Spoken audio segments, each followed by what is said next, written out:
Hey, everybody! Welcome to the Approximate Podcast. My name's Jamie French, and my co-host can't be with us tonight. This is episode 41 of the Approximate Podcast. So I have occasional co-host Stefani Special. Stephanie, say hi. Hey. Nobody cares. I know. So we have a very special episode. Now it's kind of a more pointed episode for longtime listeners of the show. You know what I do for a living. You know me. As Jamie French, the brand, as well as your host for the evening, and you guys know what that means. I'm a sex worker, and across a wide array of disciplines, and we're doing a sex worker show tonight. Tonight's topic is for those that are in the sex industry, those that are sex workers. There are, of course, like with any job, many pitfalls, as it were, and one of those is something that most jobs, I feel, don't have to suffer. That sex work, it's just an unfortunate thing that we have to do. We're going to talk about that, and that is losing loved ones because of the job that you do. Now, this could be family members, this could be lovers or partners or friends even. And so we have a couple of guests on tonight's show. I'll tell you what, Stephanie, why don't you go ahead and introduce our guests, because you're actually more acquainted with them than I am, but we're about to change that. They cool people. Who are they, Steph? Okay, so first off, we have the beautiful River Enza. River, welcome to the show. Aloha. Hi. Hey, how you doing, hon? And then we have the super... Okay today. Oh, sorry. Go ahead. How you doing, River? Sorry. Pretty okay today. Thank you. Good. And who else we get on the show? And then we have the super awesome, beautiful Mercy West. All right. Hello. Hey, how you doing, hon? How you doing? I'm doing okay. You doing okay? Has everybody gotten rest? I know I haven't. Yeah, I've been traveling a lot. Are you guys ready for an hour-long discussion on a very heartbreaking subject? Always. Always. Okay, well, let's like kind of get our audience more familiar with our guests. We'll start with I don't know, River. We'll start with you. Who are you and what is it you do? Obviously, you're here because you're a sex worker. Why don't you just kind of just give the audience a general feel for where you're coming from? Indeed, I am a sex worker. I am a fetish model and photographer who also does porn. I also have a 24/7 BDSM dynamic with my master, daddy, and wife, which keeps me busy in many domestic capacities as well as professional capacities. So, I mean, that's my life in a nutshell. Oh, wow. Okay, so it's more than just a profession for you. It's a lifestyle kind of thing too, right? Yes, absolutely. Oh, okay. Total lifestyle. Cool. Okay. We'll get into more of that as we go. Let's also introduce Mercy. Mercy, how you doing? And tell us a little bit about yourself for the audience. I am doing very well, and I guess basically I would describe myself as a sex worker as well. I do many different things. There isn't just one realm of sex work that interests me, although I would say that it started with phone sex and like that. But yes, I also make adult films and do in-person BDSM sessions, and also have a lifestyle dynamic and sort of found my way into this through my personal kinkiness and the lifestyle. So Wow. Okay, so it sounds like everybody in the room is spinning a lot of plates. Except for me, I do a lot of sleeping now. Stephanie, you do a lot of sleeping, but just to be fair, just to make you part of the conversation, why don't you tell the audience? People know, but now we all had to say it. Now you have to say it. Actually, I didn't say it, but I'll go ahead and say it. I'll go first. Yeah, go ahead. Yeah, I'm Stefani Special. I do porn, and I had some relationships and stuff. Yeah. No, like okay. Yay! No, I love how much information that you're giving. I love the vague approach is very in style right now. You're not No, well. Now I'm a you know sex you don't worker. just do porn. You're Yeah, you know, I'm a sex worker. I do escorting. I used to do cam modeling. Right. I do run my clip store. right. I used to be involved in more BDSM lifestyle. Now it's kind of left a bad taste in my mouth. But yeah, that's me in a nutshell, a little bit. Kind of, sort of, maybe. Yeah. Okay. And just to be fair, I'll end. My name's Jamie French. Hello again. I'm a hooker and I do porn, lots of porn. Been in it for about 13 years. Actually, I've been a hooker for about 13 years. I've been in porn for about 12. And then I've done everything in between. I've done cam work and on the heavily on the producing end of the adult entertainment industry. Geez, what else? Yeah, I run a little clip store. Kind of all the basic things that you're supposed to do if you're into like the sex trade, like it kind of a career. If it's not like short term, there's in sex work there's a very high turnaround, and usually people will just be a hooker for like a year or so, just because they ran into hard times or for a vast number of reasons.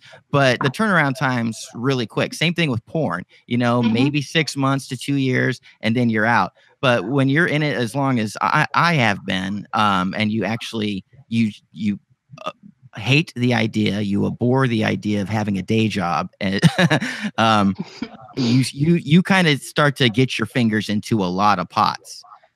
So it sounds like everybody here is kind of juggling a lot in sex work, and not anybody's just any one thing, which is really interesting.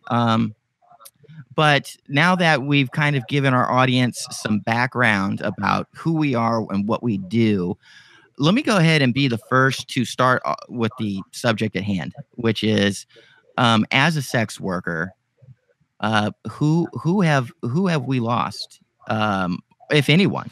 As far as being directly related to our job, have we lost family members or loved ones or friends or whatever? And I have, directly because of the sex work.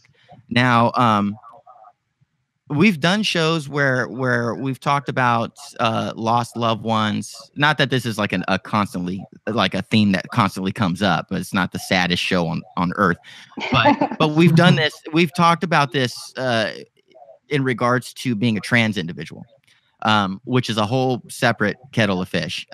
This is specifically, I can't speak. Let's drink. Let's just sex work. Yeah. Let's just drink some more. Cheers for sex That'll work. fix it. Yeah, more drinks, yay. So, my story is pretty simple because this isn't a humble brag or anything, but I'm very fortunate in that my family life is very awesome and very much intact. And everybody in my family knows what I do, and nobody holds it against me. That's great. Yeah, and I'm very I'm very aware of how fortunate I am in that respect. So that's why I want to get my story out of the way, because I have lost people due to my sex work, but it's been relationships. Specifically 2 people over the course of the 12 years I've been doing sex work, I've lost because of the sex work. When I first got into the business, I was dating a girl. This is I think I want to say like 2005, 2006. And I had a day job for like the first 6 months of our relationship. And I've told this story about how I got into sex work tons and tons of times, but I want this to relate to the relationship.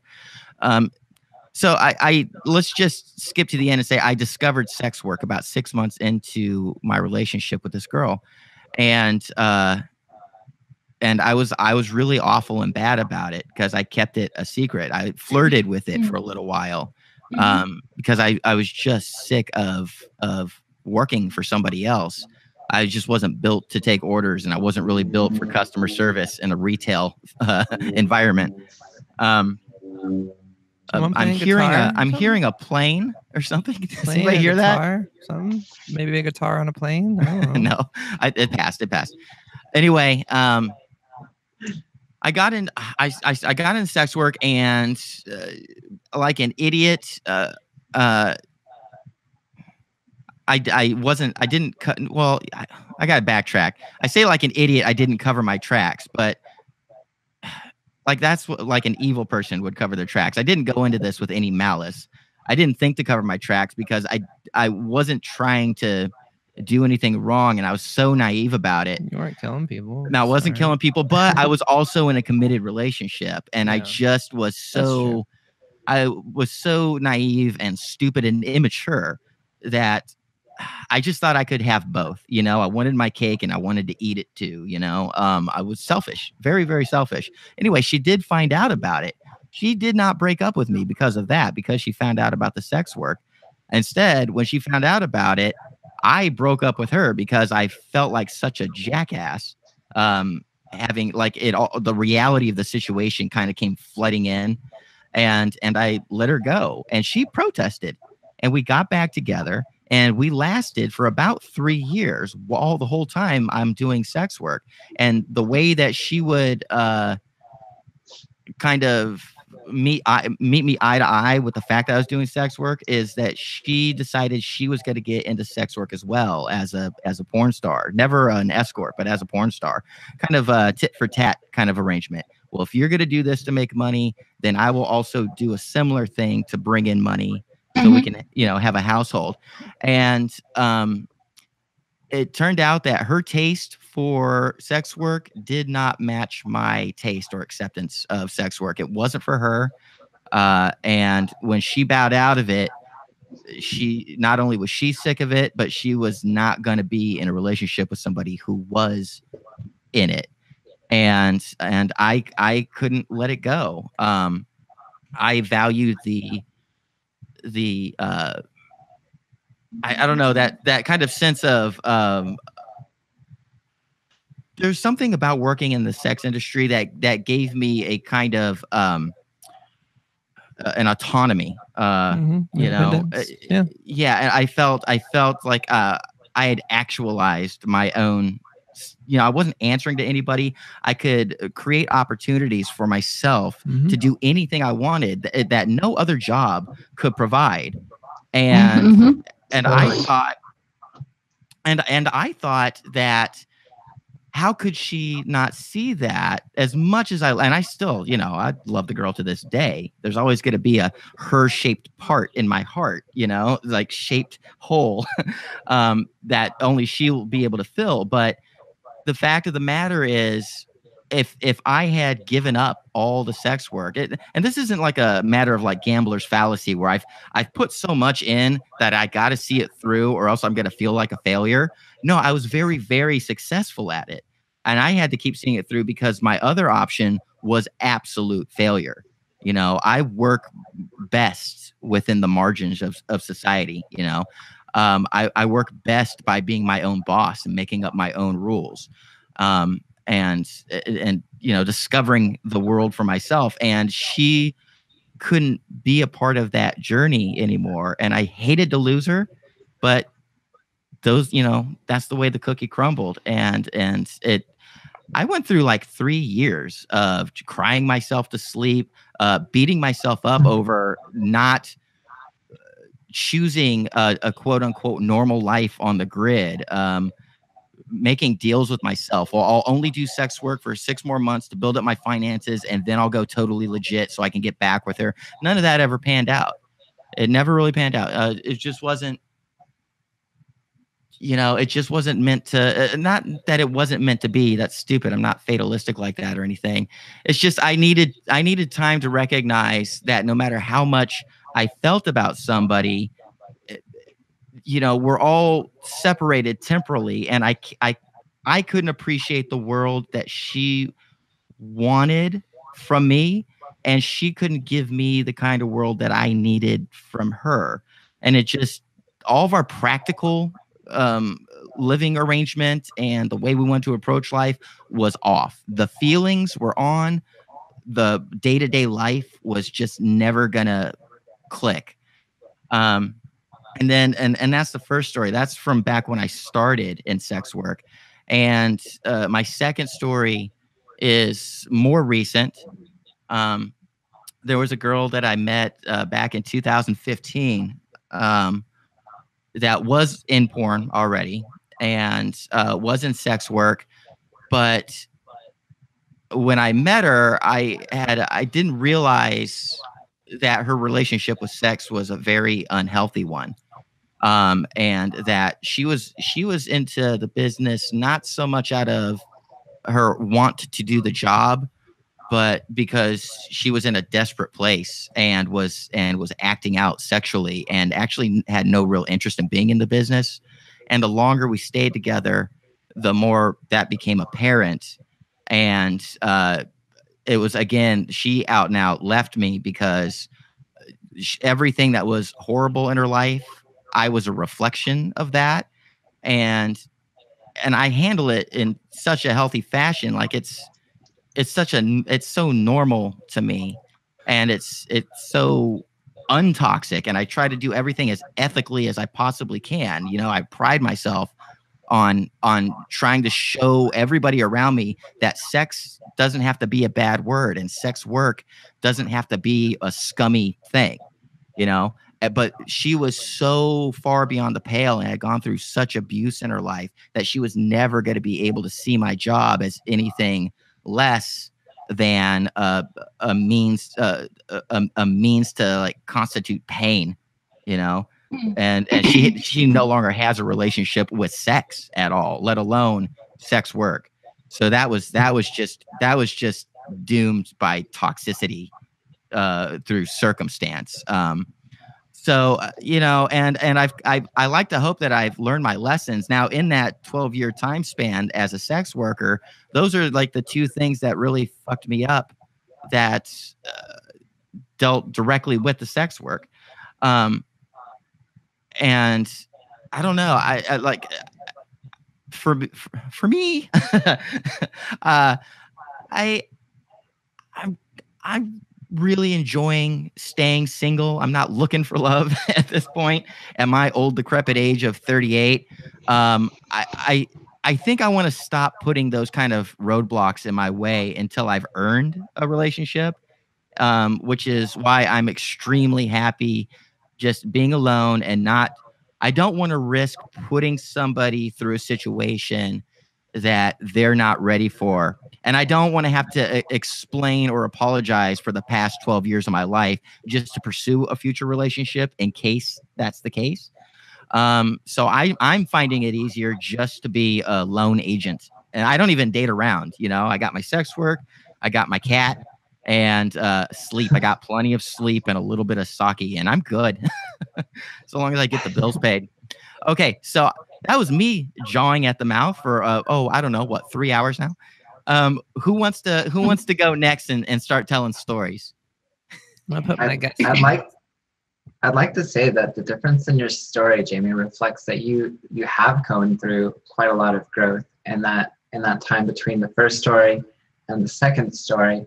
And though the circumstances are really different, it actually sounds like, you know, you yourself found a really healthy position within sex work and your attitudes and how you want to reflect that in your lifestyle. And It's just running up against circumstantial bad luck within a person. And that's really sad to hear. But it sounds like you yourself have undergone tremendous growth in order to get to that place and see that toxicity within another person and to like not become too entangled in that. Right. And I appreciate you saying so. I'd like to hope that, you know, that is the case, and that if I ever do falter or stumble, that I've surrounded myself with enough good people that will say, "Hey, Jamie, you're being a dick. Snap out of it." You know, I think that's the most important. Those are the relationships that I care about pursuing in my life, is really good friendships. I'm sorry, I'm fixing my mic here. There we are. Really good friendships that actually matter, that have nothing, that have everything to do with your I don't know. See, it just feels like when you're in love with somebody or you're in a relationship with somebody, you guys, there's this kind of weird smoke screen and these rose tinted color glasses that each of you view each other through, and your friends, on the other hand, don't wear any glasses and hate smoke, and they see everything about you, and they're a lot more prone to be honest, and because they have no like sex or romance or erotic or any of those kind of feelings to get from you, so there's nothing to lose except a really good friend, so they're going to be very, very honest with you. I'd like to hope, so long as you're surrounding yourself by those kind of people. So those are the relationships that I'm interested in at this point in my life. But I really appreciate you saying so. That's really cool. Like what when we were talking on Twitter, you said you had some kind of a tough story, and I don't want to put you on the spot. And again, only talk about the things you're comfortable talking about with, for sure. But why don't you go ahead and tell us, because you said some things that were very intriguing that I'd like to see if you'd like to share with the audience. What did I say?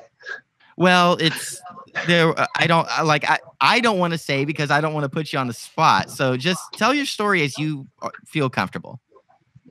I don't want to blow up your spot. I wonder exactly what I was thinking about or referencing that night.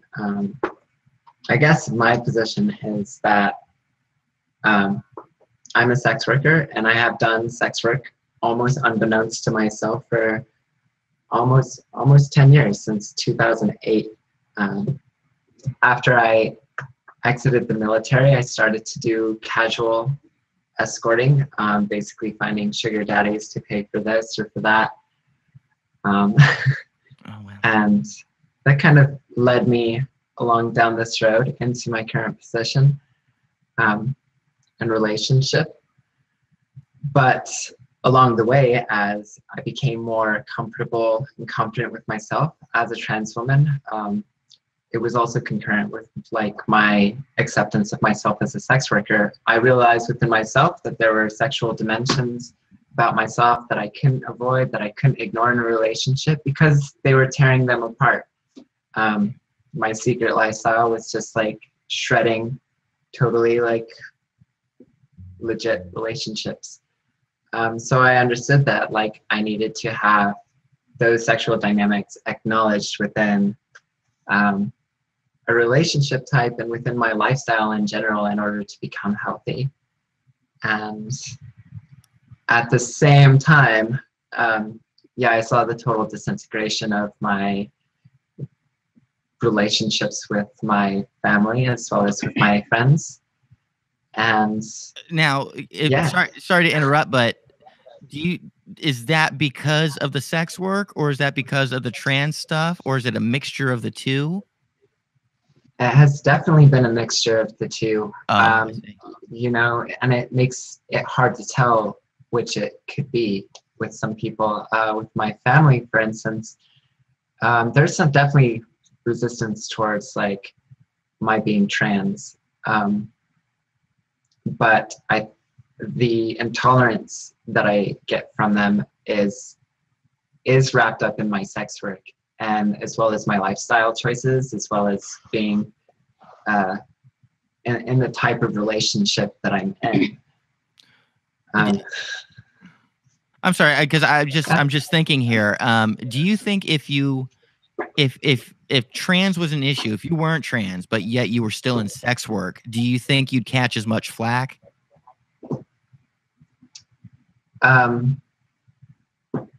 That's hard for me to guess, because like I saw the early disintegration of those relationships happen because I was trans. I saw the weakening of those things because I was trans, and also like my realization and my awakening as a trans person was kind of it was parallel to my activity in sex work. I see. Now, can I ask, you say family, do you have brothers and sisters? I have a sister, yes. I have some half brothers that are very distant. My Okay, mother and father are still alive, as well as my stepfather. I see. How old's your sister? She's 30 now. 30? Yes. Yeah. So, if she came out and said that she was a sex worker, how do you think the family would take that?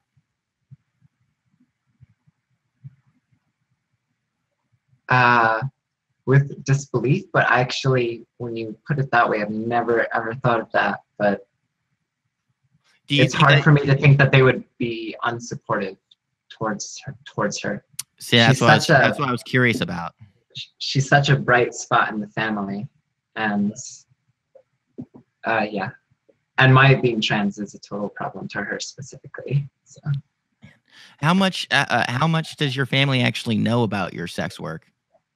Do they just have like a vague idea, or do they out and out know all the stuff you do? They know all the stuff that I do. I've been open with it recently on personal social medias. But before that, they were pretty aware because like they were shadow following with me. My sister became aware of my sex worker social media profiles like a few summers ago, 2015. And at that point, the rest of the family then became aware very quickly. And then it's followed suit. It's just been a very like negative downgrade of this. Again, I don't want to put you in an uncomfortable position, so you can tell me to fuck right off when I ask you things. Please, Okay. by all means, say, Jamie's get fucking bent. I'll get bent. But how does their dissatisfaction or their disapproval manifest itself? I mean, do they not talk to you? Do they tell you outright, we don't approve? Or do they take things from you? Or what is it? What's the deal? Oh, all right. Well, the deal is that my mother has been my bully for a while. That's just been the situation with her. Before I was a sex worker, around the time I came out as transgender in 2012, there was a quick dissolving of a good relationship that we had been building upon. But at this point, it just manifests itself, and parts of the family don't talk to me. My mother will do these kind of trollish things where she will not talk to me for a long time.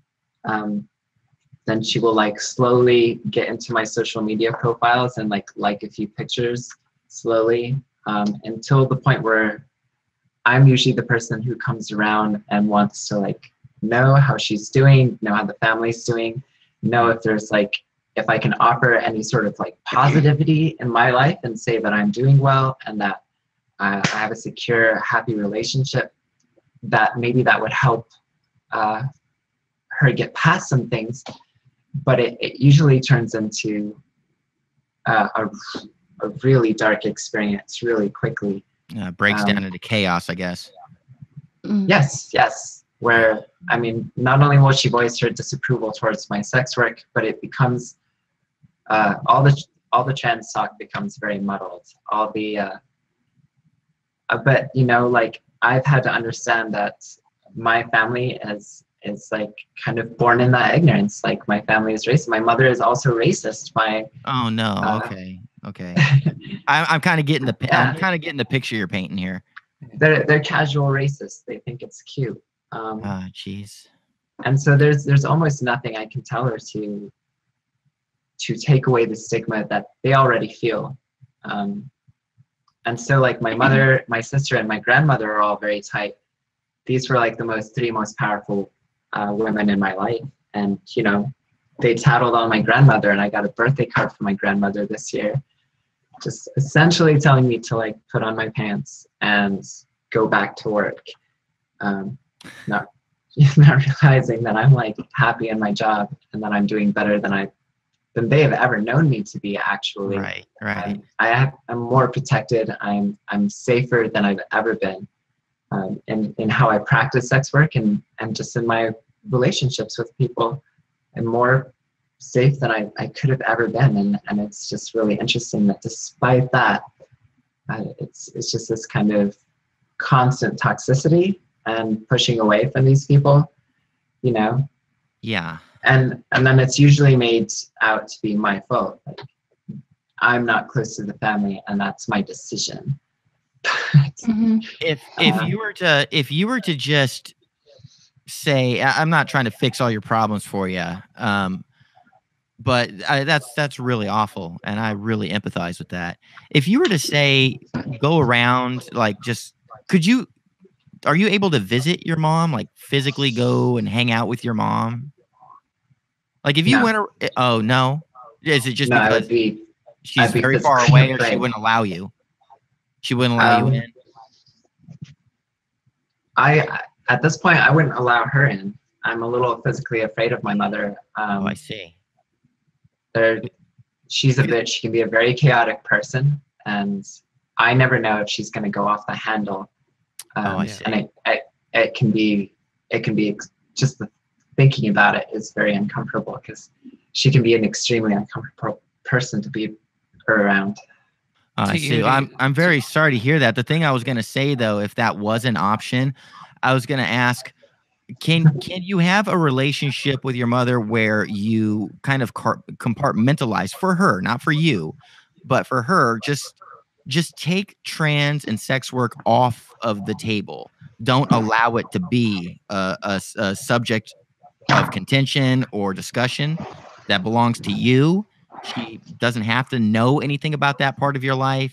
And if you could have a relationship, from that point, just don't allow her to have any of that information. You don't think that would help? I mean, because it's your life, and you get to own those things, and she doesn't have to know. It's not her right to know what you do with your business or your personal life if you so choose, especially if it comes in the form of a wedge between you and your mother. So if you just took those things away from her, do you think that there's a chance that you guys could, be mother and daughter again? I have always very much wanted the relationship she's had with my sister. Yeah. And I have tried to factor out so many ways as to how we could get there. And that's what happens. That's what keeps me opening up to this toxic person, is that I keep believing that it might be possible. I watch the Kardashians and I'm like, look, these bitches can totally deal with this absolute psycho of a mother, Kris Jenner, and they can still find a way to get along with her. They can nag her, they can rag on her, but they still, at the end of the day, have a very loving and legit relationship. And it kind of makes me want to open up to my mother again and try to find, is there some avenue that I haven't taken before with this person, but I'm the one that keeps getting slapped in the face. I'm the one that keeps getting rejected and pushed away from the family. And as much as if I could remove those factors, I wouldn't have any of these problems if that was possible. But I also think that my mother is kind of obsessed with these details in the same way that a troll would be. Right. That she loves to find things to stick it to me, and that she actively resents me for killing her son. I see. Yeah. I'm sorry, Stephanie. I interrupted you like twice now. What were you gonna say? No, it's fine. No, from what I hear though, it sounds like your mother's understanding of sex work and trans is kind of based off of course, of antiquated stigma or preconceived. She's a very Catholic woman. Yeah, old traditions, religion. Of what she thinks it is, and no matter how much you try to say, "Hey, I'm happy, I'm healthy, I'm doing da da da da da," be happy for me, she can't. And that's sad. Yeah. Do you feel like it would benefit you more to just cut ties instead of trying to work it out and make something happen? And that's what my partner recommends that I do. Mm-hmm. And I really wish that I had just the fortitude to just take one way with a person. But maybe that's what makes me a little bit foolish, is that like I never call the last word on a human heart, and especially your mother. Of course, I It can can I be- can It can totally be very hard. yeah, I can totally sympathize with you on You that. know what I would suggest, Empathize. at least to give yourself a little respite, a little some calmness in your heart about this. You may have to take it to like a systematic level, which is to say, why don't you do? How about we'll call it birthdays and holidays, and you don't talk to your mom except for birthdays and holidays. You send her a gift. You show nothing but love. You don't bring up anything dramatic. You just shower your mother with love from your end, and you just let her know that the only thing that she'll know about you is how much you love her, and how decent you are for remembering her and wanting to stay in contact with her.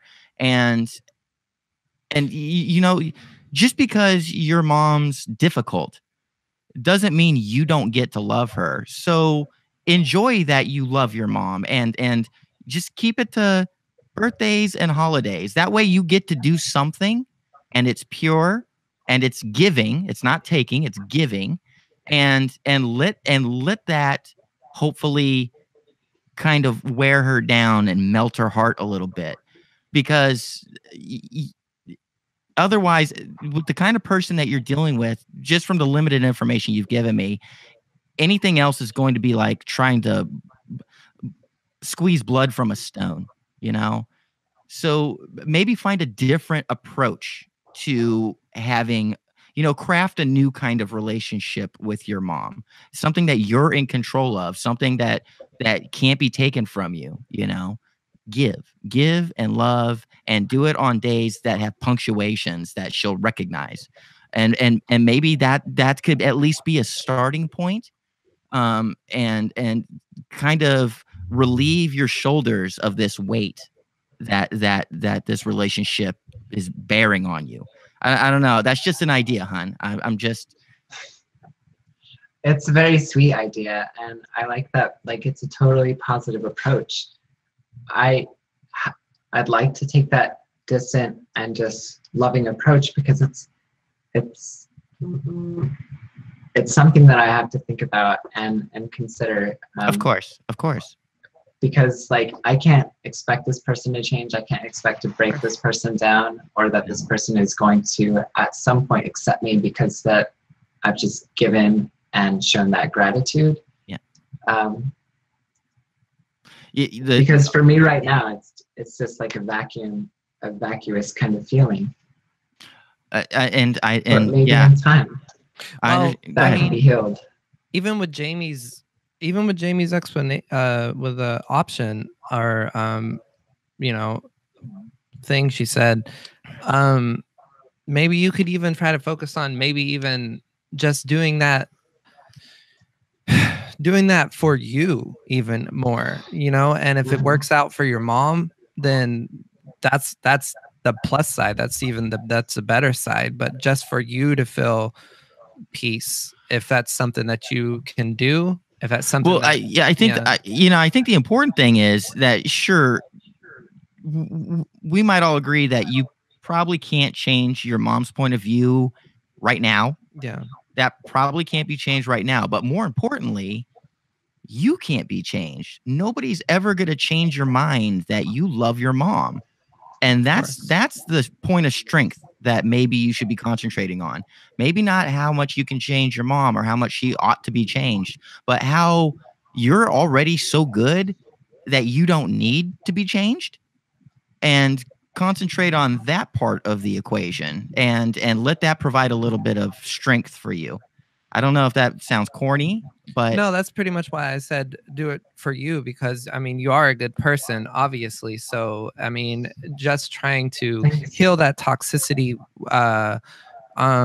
for you at first, and then maybe in the long run it might change your mom's heart. Yeah. If that's something you can do, because I know it's kind of hard to be giving with somebody who's been nothing but toxic to you, it's kind of hard. But I mean, if maybe, I don't know, maybe that might strengthen those. It might strengthen at least in your mind first, and and like, I mean, birthdays and holidays, that sounds like actually a pretty good thing. If I had problems with a family, I would just send something on my mom's birthday or my dad's birthday or whatever, and then maybe on some holidays. I mean, that's if you can too, so don't like go crazy over it. But I mean, I don't think it's a bad idea, but I mean, it's whatever works for you. Of course, you'd have to examine to see if that would actually work out for you. If that would make any difference. I do. Yeah. I do. Because my mother is the kind of type who can also use gifts as kind of like spite missiles. I don't know if that makes sense. Yeah, you're right. I could give her something and then she could destroy it in front of me very easily. Yeah, there could always be that too. And it doesn't always have to be like expensive gifts, of course it could just be a gesture of love. That's all it's required. Just like a card. Say, hey, I'm still here and I still love you, no matter what you think about me, It's something I'm interested in exploring, at least for myself, trying to find peace within my family, because I do wish them well. And of course. And I do accept them as they are. I understand that those are complex relationships, and that's why it's like a weird connection to have. Yeah. I mean, it's just shitty that, of course it's a different generation there. It's a different belief system. They believe in different things. They, hold different views on things. So it's kind of hard to change that, in an amount of time. So just do what makes you the most comfortable. And if that's whatever you suggested or whatever you feel in your heart's right, that would. I appreciate the considerations. I want to give you a big hug. Talk to me about it or try to. Thank you. Hug received. Of course. And honey, of course, after the show, if you find yourself, we're here. You have friends, even though we're not in your immediate proximity. If you need something to talk about, if you're about to do something that if you're about to like go into a bad conversation with your mom or something, and you feel like you want to talk about it and kind of buffer before you get yourself into another pickle, you can always stop and go, you know what? Let me talk to somebody first before maybe if Kaya's busy or something, just you DM me or something. Yeah. You always have people to talk to, and we're always here. That's the whole reason. The whole reason I became a sex worker, so I didn't have to leave the house. Sex work. So I have found such a community with sex workers themselves. Like I would never replace that. And thank you for reaching out and just making that reassurance, because I'm not going to be talking to my mother anytime soon, or any of the rest of my family. But like if I have to brace myself, it's good to know I can count on you girls. Thank you. Yeah, absolutely. We got to be here for each other, because we all go through these things. If they're not the same things, they're different things. But they're all these are all of our experiences are variations on a theme. They're all different songs, but they're all beat we can groove to. Mercy, sorry, are you still there, hon? Yeah, I'm still here. I was just listening very intently. Oh, thank you. Well, why don't you, if you're ready, if you want to, tell us a little bit about what's going on with Mercy. What's your story? I can give a little bit of background as to like my sex work and how I started. Basically, sure. I've been doing part-time fetish modeling, cam work, and phone sex since I was 18. And then, but that was all part-time, and I worked in customer service generally as my full-time job, and then would just, when I needed extra money or when I was particularly unhappy in a relationship, I would kind of turn to sex work as a distraction, and out of, not necessarily desperation, but just being like, I don't want to pick up extra hours at my job, but because I hate my job, I want to do something different. And so, but I didn't really like doing that because I didn't really know what I was doing. It wasn't lucrative because I just wasn't I just didn't know how to conduct myself exactly. And also it wasn't the right time for it. It kept sort of just not feeling right to me. And eventually, not the work itself, but just, I didn't feel I was ready for it. I felt like I was missing some type of something. And it came down to confidence. And I ended up going through about like a year and a half of therapy before I was actually confident enough to like start doing porn and to start getting into the adult industry in the way that I wanted to. But yeah, so I've been doing it on and off for that long. I'm 28 now, and I really have had a half and half situation when it comes to my family and supportiveness. On my mother's side, everyone has known what I do since I was 18. They all kind of had to learn about me being kinky through, I would always had older boyfriends. I had bruises and marks that I needed to explain to them and tell them I wasn't self-harming or I wasn't being abused, and things like that. And so people found out I was kinky, and that led to me just being comfortable with talking to that side of my family about whatever I did, because they just supported me as long as I was being safe and I was happy. On the other side, I have my father, his wife, and 2 half sisters, and they're very conservative, very Christian. I sense a theme. Yeah, very, very conservative, very Christian. And just very immovable in their beliefs, and always have been. And I never really had a great relationship with my father or my half sisters, but they were always a part of my life. I do know them very well, but so yeah, I didn't really. As far as coming out as a sex worker, I just always assumed it would never happen with the conservative part of my family, because I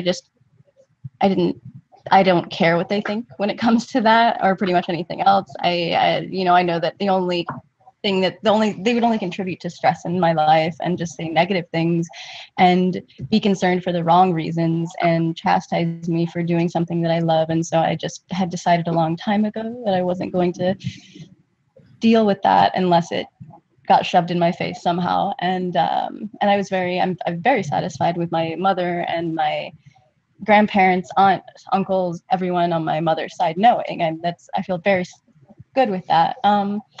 But I'd say probably about 4 months ago, and this comes down to I guess this is the first real, I would say, like, difficult loss I've experienced because of my sex work. I've had, I feel like it's come up in relationships before. I've lost friends because they couldn't relate on a job level anymore. We used to bitch about our job, and then once my job, I couldn't bitch about it. And when I did talk about it, it was about sex work. They couldn't really handle it. So I've lost friends that way. But this is really the first time that I've experienced a difficult loss. And it's one of my sisters found a social networking site that I'm on, or they found me on Instagram, and nothing obscene, obviously, it's Instagram. Right. But she immediately saw like queer, sex worker, just all these words like ABDL, BDSM, like all these things that like she just immediately was just like, she didn't know what to do, and she just wrote me a message, of course, through the social networking. And I explained, I was just like, please don't message me here. It's not the safest thing for you to like be using, right? Just any information about me personally on this in case something happens to my account.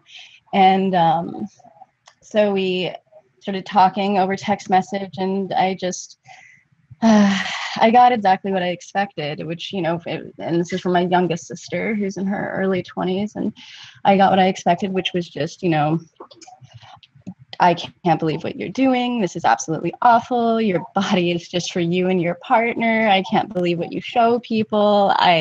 Do you know how you look in the eyes of mothers of daughters? She just had a baby. So, it's like she really, really wanted to focus on like, if her daughter did this, like what she would do and how she would feel about it. And just basically decided to go through the regular, like what people say when they don't know about sex work, but they find out you're a sex worker. And then also threw in that, like, it was just very obvious. A lot of the anger that she was throwing towards me wasn't just because I was a sex worker, but it was things dredged up from our childhood that she had not dealt with, that we had not dealt with, because my family on that side doesn't talk about family issues. And so it became a flood of just, it was okay to hurl at me because, well, it's okay to publicly dislike a family member because they're a sex worker. It's not okay just to dislike them because they're a shitty person or they're your sister. But if they're a sex worker, if they're a whore, that's fine. People understand that, So she basically started to intertwine, argue with me and intertwine things that didn't relate to my sex work at all, didn't relate to her finding out about it. Things just about me. I left my hometown, and she associates me leaving home with starting sex work, which I didn't start full-time sex work. I started sex work long before I left my hometown, and but she won't give me the time of day to talk about it or to say anything about it. And I found out how she found my social networking, actually. I just remembered this, was that one of my sisters, apparently my other sister, who won't talk to me, saw a GIF on Reddit, I guess, saw a GIF of me and was very shocked and appalled and didn't know how to react and had to sick my other sister on me and all this stuff. So, but I guess the real kicker was just her saying that she couldn't support my lifestyle, and that meant she could never let me meet her child, because that would, what if he found out what I did in 15 years when he learns to use the internet? And that would show that he supported my lifestyle if she let me meet her child. So, it's just things like that. It just don't make sense. And basically, I'll wrap this up fairly quickly. But that happened. Take your time. But that happened, and I wasn't quite sure what I was going to do about my father, because they swore they weren't going to tell my father, and I didn't know if I believed them or if they were just going to bring it up at like Christmas when one of them wanted to deflect from their own drama, because I know how my family is. So I let it roll around in my head, and I figured they weren't going to tell them because they don't like they weren't going to tell my father because they don't like drama. And my partner happened to have work in my hometown recently, and we were just going to be there for a day or two, and I decided to ask my dad to lunch since I had the opportunity. And we sat down, and this was after just my sisters refusing to interact with me or talk to me at all. And so I sat down and I started with just, hey, I need to let you know your daughters don't want me to meet their kids, and they're not talking to me, and they cut me out of the family. And of course that was a shocker to him, and he was upset and wanted to know why. And then I said why, and I said that I was in the adult entertainment industry or something that I knew he would get. And he asked me what that meant, and I asked him if he wanted to know, and he said, yeah, I guess. And I said porn, and then he said, okay, that's all I want to know. And okay, fair. Yeah, and which I'm fine with that. But at first I thought he was gonna I thought he was gonna outright reject me. He was gonna get upset. He wasn't gonna know what to do. And I mean, he was fairly calm, which he hadn't been in previous things like that I'd gone through as a teenager with him and stuff. And he was calm and said that it's scary as a father to hear that, and that he respects me as an adult and knows that he has no control over what I do, and that he's my father and nothing can scare him away, which it's nice. It's really nice to have him say those things, but also I know that he went to my sisters immediately after and said the exact opposite, which sucks. It's basically he was trying to not upset me and not have drama with me. And then he went and told my sisters how disappointed he was in me and how scared he is for me, for my safety. And so anyway, yes. Okay, so do you think he might have done that because he probably, now I'm making conjecture here. Mm-hmm. Completely tell me to shut the fuck up if I'm wrong. But from his point of view, he has daughters of several different flavors, and he's trying to tell everybody what they want to hear so that he can have a relationship with everyone, despite them not being able to have a relationship with themselves. Yeah, I guess how I see it is just that he's always just, oh, go ahead. I was gonna say, do you think he's erring on the side of trying to do good, but not realizing how kind of ham-fisted it is?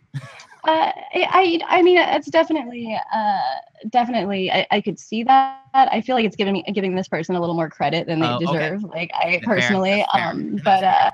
but I think it's more or less like he as much as he raised his daughters and me to not like anything different, to treat to to be just basically just to be really conservative, to be immovable in your opinions and ideas and all these things. And it's an us versus them kind of mentality. But even within that mentality, he always was very family oriented and was very, like, oh, well, you all these things are terrible, but you take care of family, you don't reject family, you keep family around. Family is very important. It's the most important thing. And so these two sort of conflicting ideas where he wants to say, oh, yes, of course they would think sex workers are gross and they would be upset at you and take it personally.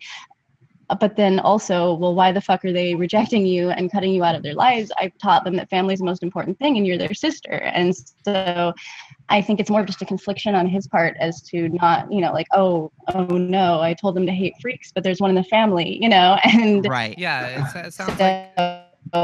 Sorry, I don't mean to cut in. But no, go ahead. No. It sounds like it's so he's trying to play both sides of the field pretty much. He's trying to say, yeah, there's well, the way I'm hearing it, and again, this goes with the theme, is that it's not necessarily it's not the sex workers that are having the problem. It's that when sex work is presented to somebody that is that is maybe on the wrong side of history or a little bit conflicted, they don't even know they're conflicted until they have to deal with the reality. And then you're completely smashing somebody's worldview where the sex worker part's fine. All we want to do is love our family. Like we don't want to hate anybody. We're not, but just because we're now the other in a system that was full of sameness, then, I wonder if, because it's really easy to look at somebody that you think is hateful or has kind of like separation in their heart, somebody that's into tribalism and in this case like nationalism, patriotism, jingoism, these kind of things that we say, yes, no, those are bad qualities. And this is the very reason that we have this show tonight, is because those are bad qualities. It's causing dissension amongst people that should love each other. I wonder if they take the time to, if there is that schism that makes them go, that if they question themselves at all when faced with this, when they do get a trans kid or they do get a sex worker in their family, if there is some part that they'll never let you know, but maybe they, like a little thing goes off in the back of their head that maybe, do they ever wonder, am I the asshole?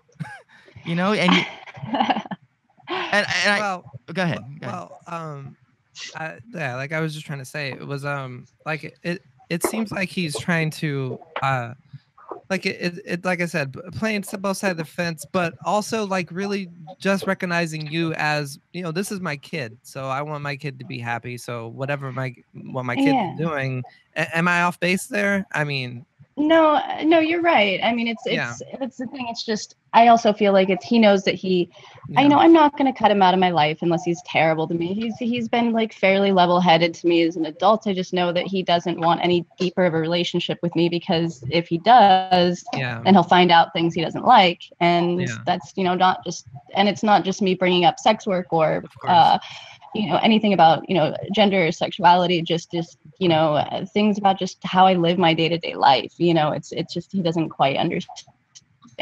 It's just in the city and all these different things. But yeah, so it's, I think, I don't know. It's definitely been pretty difficult, but it's just been nice to have the other side of the family to be able to say like, oh yeah, we're here. Don't worry about it. Like, they're assholes, and I also wonder, I'm curious to see if my sisters will come around, but they have so much anger harbored towards me because of, you know, childhood stuff, like I said, about me leaving and all that. And it's really acceptable. It's acceptable for them to dislike me and cut me out now, you know, and never deal with those issues because of this issue. And that's what the most difficult thing is. They're cutting me out and making assumptions based on, you know, all sorts of different things. And that's also, I guess, the thing. I don't know if any of you have experienced this, but people that get upset at you about things that you're doing in sex work, family, and whatnot, and know exactly what you're doing. I would rather have them be upset at me if they like talk to me and I explained what I do for a living and how I conduct myself and what my business is like. And if they were upset at that and they wanted to talk about the actual details of like why they don't like exactly what I do, I'd be fine with that. But it's making a bunch of assumptions, right? And then being mad at me about lies that they're making up. And it's like, no, be mad about the truth. If you're going to be mad about the truth, you know, it's fine. It's like not even giving you a chance to talk, pretty much. It's like, but you don't understand. Yeah, like, of course. Yeah, no, they're upset with the narrative that they came up with in their head. Yeah. And you know, they're only going off of what they saw in movies or what they saw in crime dramas or I mean, what my they bitch about amongst each other. My sister's number one, you know, thing was she's like, when she's like, you're in porn, I can't believe it. I mean, girls get tricked. And I was just like, what do you mean by that? Please elaborate. And she just couldn't. She was like, just girls get tricked. That can happen. And I'm like, but what do you mean? Can we? She saw Hot Girls Wanted. She saw Hot Girls Wanted, and she's like, oh god. Yeah. She, you show one kid one Netflix special, and the whole fucking world goes to hell. What you know? I mean, me, I'm brash, and I got a big mouth, and like my immediate response would be, well, sit down, sister. Here's the deal. I'm actually in porn, so let me tell you how it goes. And I would go on a huge diatribe. But there's only so much you can tell people when they're upset and they have those blocks. Yeah, and it turns out it's not even worth the trouble, you know. Which is, you know, if you care about the relationship that you have with your sister, I would defer on the side of strategic relationship. I would you wouldn't be not talking about your sex work or any other things that they don't like as a detriment or a mark of shame for yourself. You would just use that absence of information as a kind of a social lubricant to get back into the good graces with your sister, because maybe their minds will never get changed. Yeah. You know, and so maybe, Well, I feel like what you were talking about is what I've sort of earlier with River, you were talking about how, you know, just making sure you're positive. Like if you want to have a connection with these people, but you know they're too stubborn to have that conversation, to treat you like a human, whatever it is, then just be positive and just send love and just be positive. And that's the worst punishment for them, because they want you to act out and they want you to be upset at them. So it drives people nuts when you're fucking nice to them, when they expect you to be rude. It drives them insane. And so that's sort of what I've done my entire life, is just throwing positivity towards people. Of course, cutting people out that I can't deal with, but just making sure there's, you know, they send me these big long email or text messages about how horrible I am. And it's like, well, if you ever actually want to talk about these things, I'm here. I love you. Have a great day. I hope your kids are doing well, you know, and that's that. That's all I can do. Right. Absolutely. I mean, I think a good option would be is just taking that conversation completely off the table until they want to hear you first. Yeah. I also got, okay, now tell me, I'm going to get into weird conspiracy theory shit for just a second. So guys, shut me down as soon as I sound crazy. She's turning into Alex Jones. Yeah, not at all. But I got this weird idea. As far as your sisters are concerned, people that are conservative, religious, I'll take it, right-leaning a bit. Am I incorrect there? Yeah. Okay, well, these are kind of authoritarian people, and that's actually a thing that you could use to your advantage. And this is what I mean. Your sisters really respect your dad, I imagine. Yeah, to the point of like ignoring. Your dad is the alpha, the figurehead of the family. Everybody trusts dad. If dad says something, everybody's got to listen, right? Yeah. Okay, well, here's the deal. Out of all the people that you've described in your family so far, it sounds like the closest in you have is to your dad. So here's what you do. you just slowly but surely melt away at your dad and let him disseminate the acceptance across the other daughters instead of you. Yeah, I mean, that's really, it makes sense, but it's just, I don't, as much as I wish that could happen, like I said, I just think it's giving way too much credit to someone that doesn't want to cause problems. All they want to do is just not cause problems and not have drama, you know, so. No, and that's why I said it's a conspiracy theory thing, because this is the idea that looks great on paper. It would make a great episode of a TV.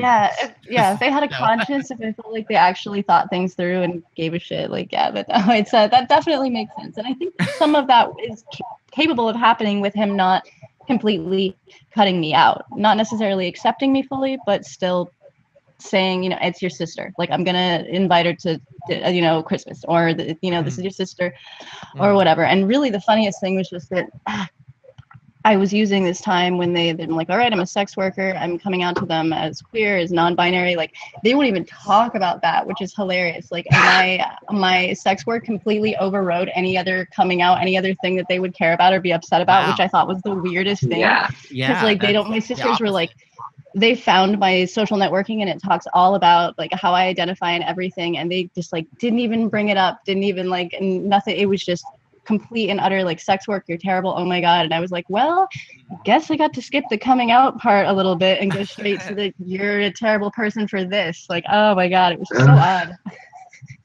It's so weird. Different families, like their ethical and moral priorities from one family to the next, what people tend to think is important, you know. Out of all the not important things, all the different things. They all think that they're taking the high road, but they're all really just plugging up the avenues for everyone else.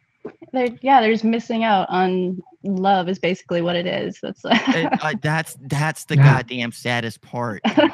Is that at the end of all of this, when all the dust settles, all it is people allowing the least amount of love into their life. Yep. Standing in the way of love. Yeah. Is that a title for this episode? Right. Jesus Christ. Sex work in the way of love. Oh man, guys. Okay, so is everybody thoroughly bummed out? Oh yeah, totally. Let me bum you out further. I could use a drink now. I need some of that. I think we could all use a drink. I think what I'm gonna do. She's passing it to me actually when y'all are already bummed out. And that's not a good idea. I'm fortunate enough where the conversation of what I did didn't come up so much. I always kind of lied and said I was just modeling, because I was modeling. But I think a lot of us say that as a kind of a buffer when it comes to breaching the conversation with family. I say entertainment. Because you know, like some people, everybody's minds go different places when you say model or entertainment. It goes to where like it says a lot more about them than it says about you, and they'll pick what they want to. Here's a kernel of truth. Let it grow, however it grows in your mind. Yeah. And what you get all the time when you say modeling, you're always like, they're always like, oh, what kind of fashion, whatever, And I'm like, oh, well, I do adult modeling. Exactly. Yeah, but anyways, I try to keep it vague with my family, because I'm like, I know they're not gonna want to hear me about getting pounded in the ass and stuff like that. So not that you'd want to share that anyway. That I would want to, yeah, of course.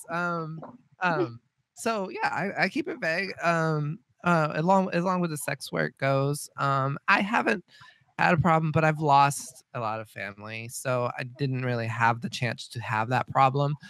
When you say you lost a lot, you mean by death? Oh, okay. My and I know that's probably like really bummer after everybody else is bummered, but sorry. But anyways, I guess I was kind of fortunate with not having my family being too outcasting with stuff, and also not fortunate because they couldn't really had time because they passed away. My dad and my mom passed. My grandma passed away.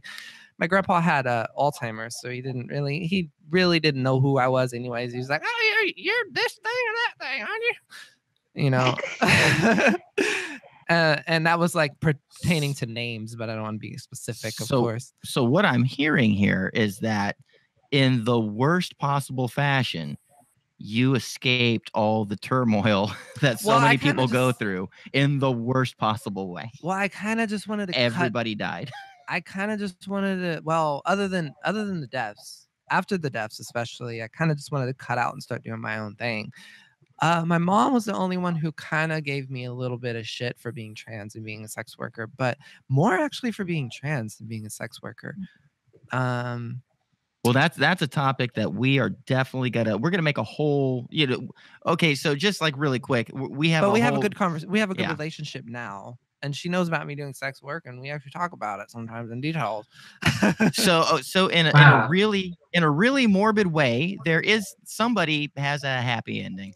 I know. I wouldn't call it happy ending. I would call it a slightly less within the confines of this very narrowed particular problem. As far as a sex worker goes, you are the one that kind of got off scot-free, more or less, but at the hands of death. Well, I mean, there's nothing. I can't salvage this. It's everything sad. Yeah. Oh, can I? Oh, go ahead. But sorry. Please, by all means. I also feel like though, if they wouldn't have passed, they would have also came around to realizing that, it's not that bad. I don't know. As much as my family was conservative and Christian and I was their kid, so they were like, I can't tell you what to do. I can't, I don't know. It's just that way. I don't know. I guess maybe it was just because I could cook some damn good food around the house. Oh. What were you going to say, Mercy? The only other thing that I wanted to say, which is sort of on the flip side of what you were saying about your experience, Jamie, was that you're saying that you're single and that you're not really looking to have like a relationship. It's not on the top of my priority list.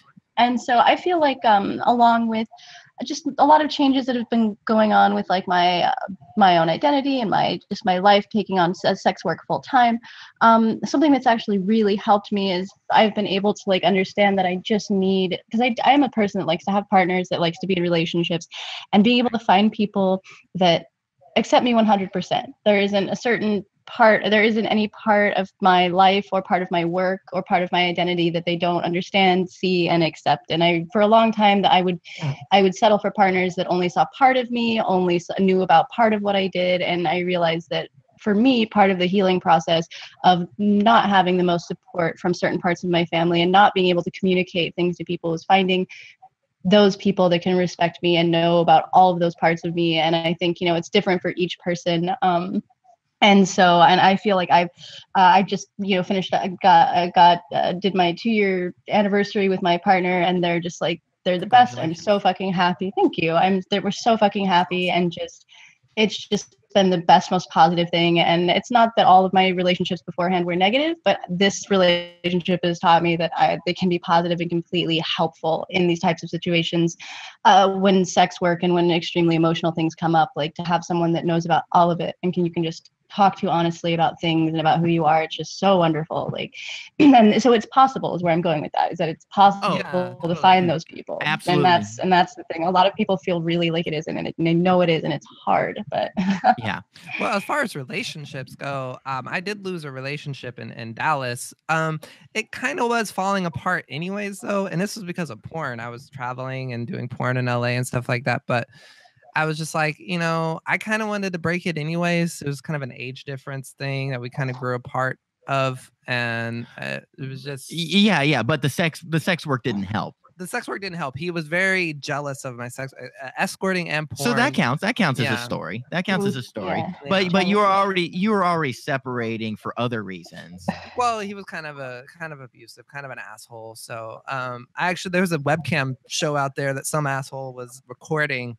And tried to hold it over my head as like a blackmail, I guess is what it's called, of me actually like slapping at him because like I wasn't gonna be like hit on camera by him. I was like, I'm doing a webcam show, asshole, like the fuck off of me, and trying to make me like look bad. And I was like, you can hold that over me if you want to. That was a personal moment, and you don't even know what was going on there. So yeah, wow. Sometimes shit can get mixed up and entertainment business, I guess. Yeah. So, guys, because I know Mercy has to go real soon. Yeah, sorry. I don't want to. No, it's okay. Jawing out with the mouth. I want to give everybody a big old hug. I know. I wish, like, God, requests. I wish we could all hug. This deserves a hug. Yeah.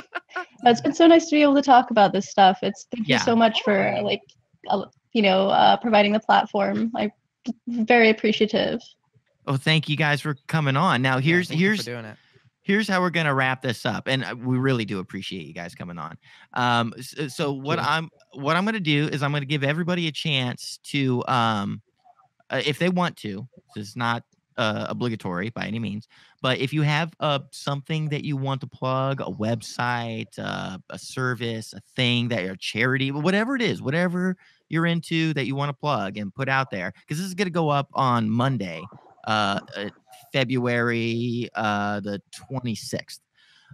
So anything that's pertinent to that date, go ahead, and we'll start with River. River, do you have anything you want to plug? Yeah, that's cool. So you can find me on Twitter at river_Enza. All of my social media is consistently under the same name. So you'll find me on Instagram and Snapchat. You'll find me on Skype. Offering shows, and I do have some clip stores that I want to plug. I have an I Want Clip store, a Clips for Sale, a ManyVids, and a Kink Bomb. To keep it all the options for people. I do like fetish videos, BDSM videos, and I will soon have my own ABDL clip store. So keep your eyes open for that. Absolutely. Oh my goodness! Yay! And we will have those links in the description for anybody that couldn't hear it, or these will all be clickable links. So I'll get that information from you later, put it in post. Thank you. So yeah, absolutely. Mercy, do you got anything you want to plug? Well, my website is mercy-west.com, and I am a jack of all trades. I definitely have two different Clips for Sale stores. I have Mercy's Bazaar and Mercy's Playhouse. Mercy's Bazaar is all fetish and boy girl and pretty much everything that I do that isn't diaper or ABDL oriented. And then I also have a diaper ABDL clip store called Mercy's Playhouse. And then I also have a ManyVids. I have a ManyVids store that I upload all my content to, and I will be doing a ManyVids takeover on their webcamming platform on March 7th. And I'm really excited on that. I love making custom videos. The stranger, the better. And I love meeting interesting folks in person. All that info is on my site. I can get you what you need if you like me. So excellent. And we will have all of your links in the description. Stephanie, you don't get plugs. You don't get plugs. I disapprove of what you do, and I will not have it on my show. So guys, stick around for just a second. I'm going to do the show plugs. Follow us on Twitter at ApproxPod. Let's see, you can get our podcast on iTunes. Please leave a review of some sort on the iTunes there. You can get us on your phone's podcast app. Again, please be sure to leave a review. Those things really do help us. Visit the mothership at approximatepodcast.com for a complete list of episodes, all of our social media links, and merch.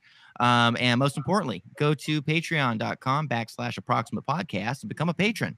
$5 is all it takes to get you access to all of our free and paid content. Last thing, we have a burner line. We do Q&A shows on the weekends, TG Q&A, and so you can reach us at 817-673-3704. That's 817-673-3704. Leave us a message, drop us a text, and we will answer your questions and comments on the following week's show. I think that is it. Guys, thank you so much for being on the show. Round of applause, everybody, for sharing, putting on an amazing, yes. Okay. On the back, round of applause, big ol' hug. All right, guys, we are going to take off, and we'll talk to you after the show. We'll keep in contact through the social medias and the Twitters and the things. And you guys have a good night. All right. Yeah, you too. Right. Thanks again. Big hug. See you later. Thank you. Bye. Good night.